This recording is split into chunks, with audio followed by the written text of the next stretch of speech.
Di video kali ini, saya akan membahas informasi terbaru soal FIFA yang mendadak membahas mengenai timnas Indonesia di laman resminya pada tanggal 3 Agustus 2024 kemarin.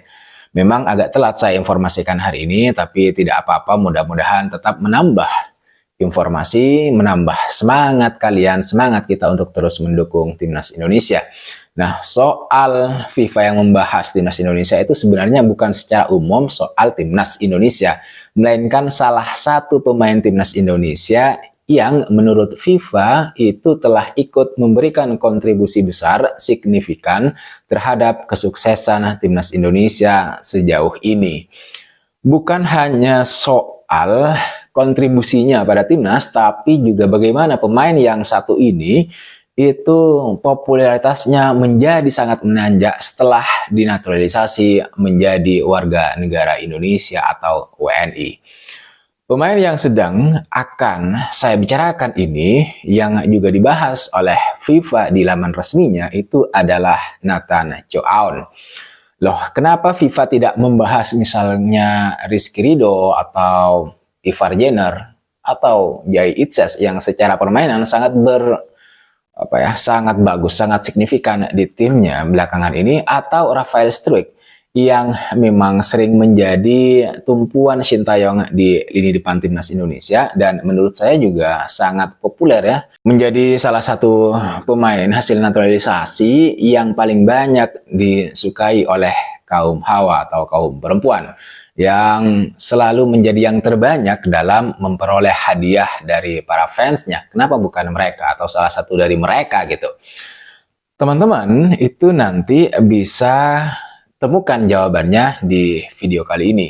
Jadi silahkan tonton video ini sampai selesai dan jangan lupa klik tombol like-nya. Nah, sebelum saya bahas lebih lanjut, sebelum saya mengulas tentang isi dari bahasan FIFA mengenai Nathan Chow, saya ingin memberikan background informasi terlebih dahulu ke kalian semua. Mudah-mudahan ini juga merecall kembali kenapa kemudian FIFA secara mendadak membahas timnas Indonesia, khususnya salah satu pemain timnas Indonesia di laman resminya menjelang putaran ketiga kualifikasi Piala Dunia 2026 zona Asia. Saya kira kita sepakat semua bahwa timnas Indonesia yang kita banggakan, yang kita cintai bersama ini sedang menciptakan pertunjukan dan sensasi di panggung internasional. Setelah Sintayong ditunjuk dan dipercaya untuk menangani timnas Indonesia sejak akhir tahun 2019.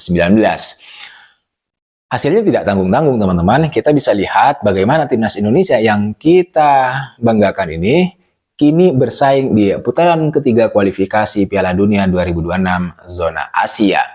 Menjadi satu-satunya wakil Asia Tenggara yang tetap bertahan yang tersisa di fase ini.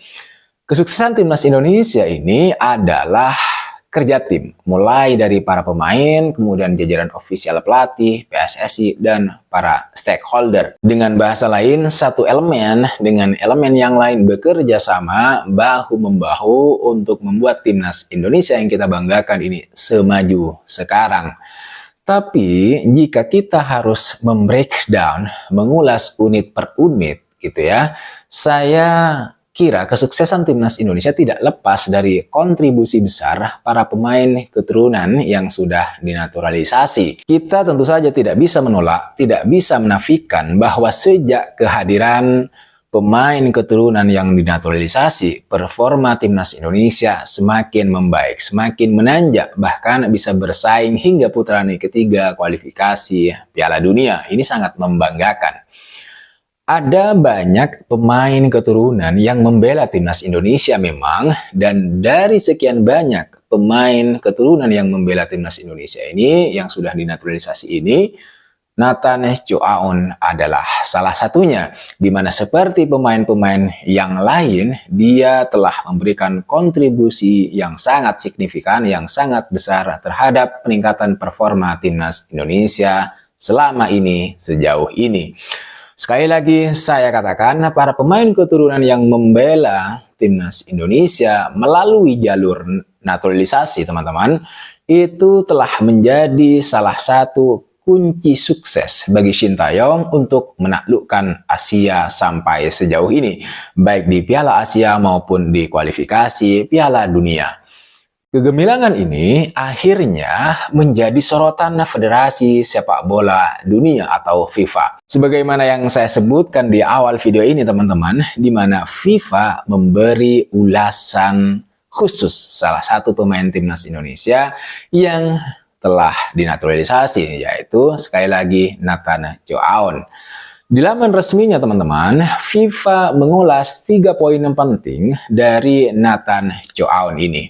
Pertama, Nathan Chow atau pemain ini itu telah menjadi salah satu tulang punggung skuad Garuda. Yang kedua, popularitas pemain berusia 22 tahun ini kemudian melejit karena kegemilangannya bersama timnas Indonesia.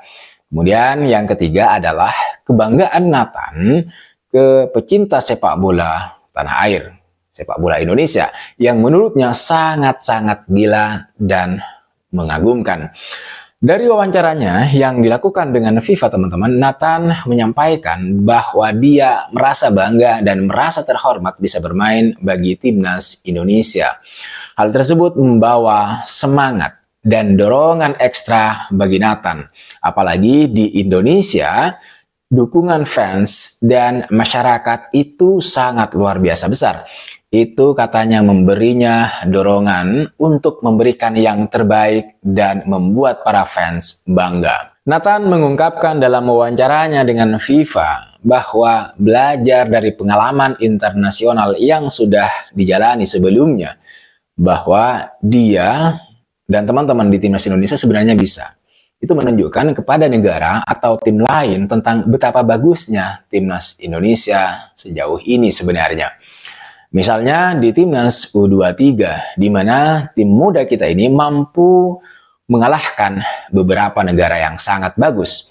Itu terjadi karena menurut Nathan, timnas Indonesia memiliki kepercayaan diri dan keyakinan bahwa timnas Indonesia itu bisa melakukan sesuatu.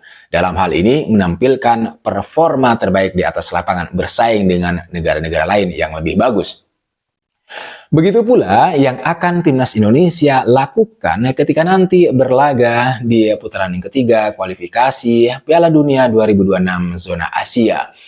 Laga pertama, Indonesia itu akan menghadapi atau bertamu ke Arab Saudi pada tanggal 5 September 2024. Kemudian disusul menjamu Australia pada 5 hari kemudian, yaitu pada tanggal 10 September.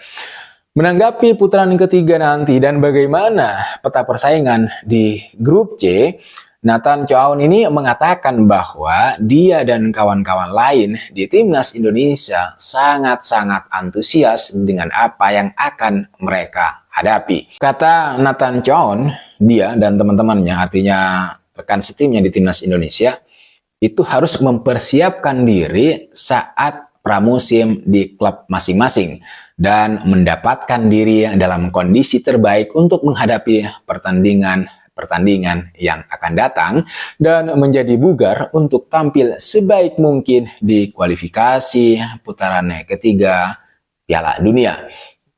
Nah, kebugaran dan kondisi terbaik, terutama secara fisik dan performa, itu memang harus dimiliki oleh para pemain timnas Indonesia. Karena tim ini akan berjuang di putaran ketiga sebagaimana yang sudah saya sebutkan tadi, yaitu di grup C. Apalagi tim-tim yang akan Indonesia hadapi adalah tim-tim yang kuat seperti misalnya Jepang, Arab Saudi, Australia, Bahrain, dan China. Menanggapi peta persaingan grup C, Nathan Chow mengatakan teman-teman bahwa grup C ini adalah grup yang penuh dengan banyak kualitas. Akan tetapi perlu ditekankan, jangan sampai dilupakan bahwa timnas Indonesia juga memiliki banyak kualitas. Artinya timnas Indonesia tidak boleh takut, tidak boleh surut dengan tim-tim yang ada di grup C, karena olahraga ini atau sepak bola ini sebenarnya adalah olahraga yang memungkinkan segalanya bisa terjadi. Hanya saja yang perlu dilakukan adalah menganalisa terlebih dahulu bagaimana tim-tim di grup C bermain, dan kemudian juga perlu menemukan di mana kira-kira peluang yang bisa dimanfaatkan oleh timnas Indonesia. Di titik ini ada poin besar, poin penting yang perlu kita simak baik-baik, bahwa untuk bersaing dengan tim-tim lain di grup C, timnas Indonesia harus memahami bagaimana tim lawan di grup ini itu biasanya bermain. Peluang seperti apa yang bisa kemudian dimanfaatkan oleh timnas Indonesia, dan kelemahan apa saja yang dimiliki oleh tim lawan. Dari kelemahan tersebutlah timnas Indonesia kemudian harus masuk dan menunjukkan kualitas-kualitas yang mereka miliki. Saya pikir secara fisik timnas Indonesia tidak kalah, teman-teman. Secara performa dan skill juga tidak kalah gitu ya. Hanya saja yang perlu ditingkatkan dari timnas Indonesia adalah kepercayaan diri bahwa mereka bisa melakukan yang terbaik di atas lapangan. Memang Indonesia masih sangat kurang dari aspek pengalaman. Meskipun demikian, saya kira timnas Indonesia tidak perlu berkecil hati karena setiap pertandingan yang akan terjadi di grup C akan menjadi tambahan pengalaman yang baik, terutama melawan tim-tim seperti Jepang, kemudian Arab Saudi, dan Australia. Yang notabene mereka adalah tim-tim yang sudah lebih dulu berkali-kali mencicipi bermain di panggung tertinggi sepak bola dunia, yaitu Piala Dunia. Maka menghadapi Arab Saudi dan Australia di dua laga awal kualifikasi putaran ketiga itu bisa dijadikan acuan dan pengalaman untuk tampil lebih baik di laga-laga berikutnya, misalnya ketika menghadapi Bahrain dan Cina. Di putaran ketiga ini timnas Indonesia akan melakoni 10 pertandingan, teman-teman. Saya kira sambil menunggu pertandingan berikutnya, timnas Indonesia harus bisa terus meningkatkan performa dan kepercayaan diri untuk bisa tampil lebih baik di pertandingan berikutnya. Syukur-syukur kalau mereka bisa tampil sangat Spartan dan menampilkan skill terbaik dari pertandingan yang satu ke pertandingan yang lain, sehingga hasil akhirnya sesuai dengan apa yang kita harapkan, yaitu bisa finish di peringkat keempat, karena hanya itu target realistis yang bisa timnas Indonesia rencanakan, yang bisa dibidik sampai sejauh ini. Apalagi jika nanti timnas Indonesia ketambahan pemain seperti Marten Paes, pasti lini belakang timnas Indonesia akan semakin kokoh, akan semakin kuat. Mudah-mudahan pengumuman yang akan disampaikan oleh FIFA pada tanggal 18 Agustus nanti adalah kabar baik bagi Marten Paes, yaitu artinya Marten Paes menang di persidangan CAS yang dilakukan 3 hari sebelumnya, yaitu tanggal 15. Baiklah, itu saja saya kira teman-teman yang bisa saya bahas pada video kali ini. Terima kasih teman-teman sudah menonton video ini sampai selesai. Saya ucapkan terima kasih buat kalian yang sudah subscribe dan memberikan komentar-komentar positifnya, kritik, dan masukannya pada channel ini. Jangan lupa like, comment, dan subscribe. I'll see you on the next video.